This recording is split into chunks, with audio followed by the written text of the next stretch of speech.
Okay, this is my first episode of Rogue Op Survival or Joe McMaster. You can look either one of them up on the internet.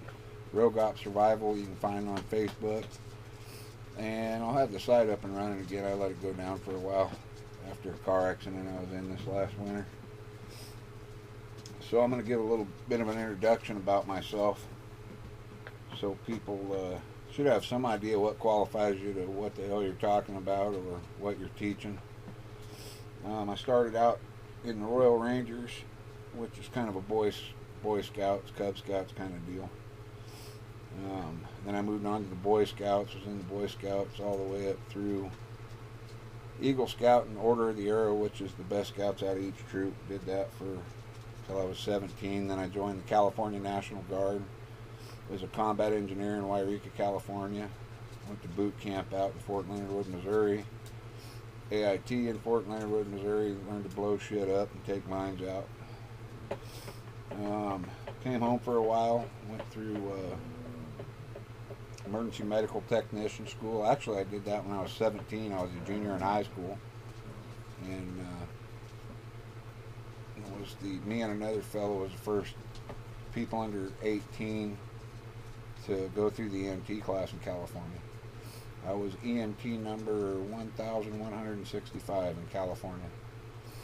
I was an EMT 1AD, which is defibrillator qualified. I went on thousands of calls with the Rescue 15. My folks ran a rescue unit, and I also worked for Northern Siskiyou Ambulance. And then when I came home from the service, I taught water rescue and rope rescue. We did that, and I also joined the Sheriff's Search and Rescue team. We did that for a while. Then I got into martial arts the first time. I guess I was probably about 13 or 14 in Wairika. I did some judo and jiu-jitsu. Hey, you dogs quit it. I have dogs too. Did that for a couple years with a guy named Tom Ball. Then I moved up to Oregon and started with Chip Wright's Champion Karate in Medford, Oregon. He does all the stunt work for Chuck Norris after Walker, Texas Ranger. Awesome school, good instructors, top-notch people.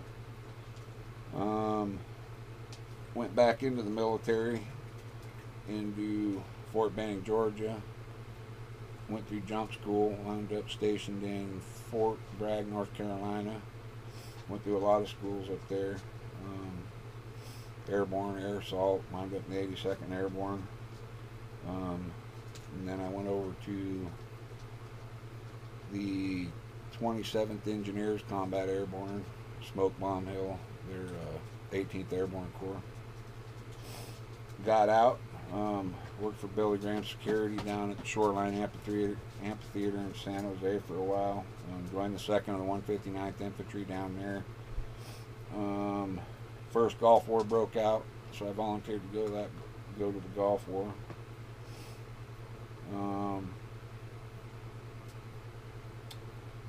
See what I'm missing here. Came back home, went to College of the Siskiyous as a administration of justice. Was a level 3 police reserve, post certified in all their pea shooters. I've been involved with hunting and trapping and fishing all of my life. I was raised on a ranch with no electricity, so I was always out shooting or hunting or tracking and trapping or whatever I could get away with. And then I got later on, I got into logging. Started out setting chokers, then moved on to chasing landing, and then started running equipment, and then started falling timber. Did that for quite a few years, and then went down to Sacramento and took the course to become a licensed timber operator at American River College. And about that time, Clinton Gore got elected, so that didn't last too long. Went back to falling timber, and my brother went to work for John Deere Tractor in Oregon, and my dad went to logging, driving his log truck. Sold the rest of our equipment. Then on 9/11 we got attacked. I'd been out for about 8 years, so I didn't know if they'd take me or not. At the time I was 32 or 33.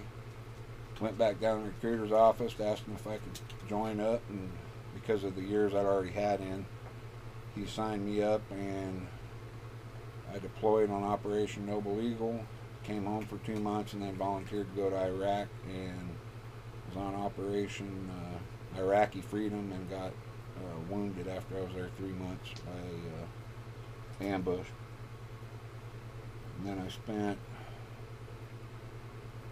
I don't know, a couple days in the, maybe a day in LSA Anaconda. We worked there as a quick reaction force, and we also worked for the general as a Praetorian Guard. After I was wounded, I think I was in Anaconda for a day, and then they medevaced me out to Landstuhl Regional Medical Center in Germany for about a week, and then medevaced me to Fort Lewis, Washington. There's an air base there. I can't think of the name of it. I always think of Pope Air Force Base. That was out by Fort Bragg. Anyway, they medevaced me to Fort Lewis, Washington, and I went through surgeries and stayed there for 18 months. And then they rated me at 20%, which I didn't understand, and they said, you'll get 100% from the VA. After 18 months, I wanted to come home, so I left, took their 20%, came home, went to the VA, and they rated me at 170% disabled with 17 injuries and 11 rated injuries. And then I started Rogue Op Survival after I came home, and I went through a divorce. I was gone for a long time. And one of my family members said, I said, well, what could I do? And they said, well, everything you do is outdoorsy, so why don't you start teaching survival? I've always been in the outdoors, so thought I'd give it a whirl, and there seems to be a lot of people getting into prepping and survival, so here I am. On the side, I'm going to cover a little bit, as time permits, with survival and prepping, and there's a lot to cover, so. And I'm also going to put on classes in the summertime, springtime, fall time. All depends on what kind of demand there is.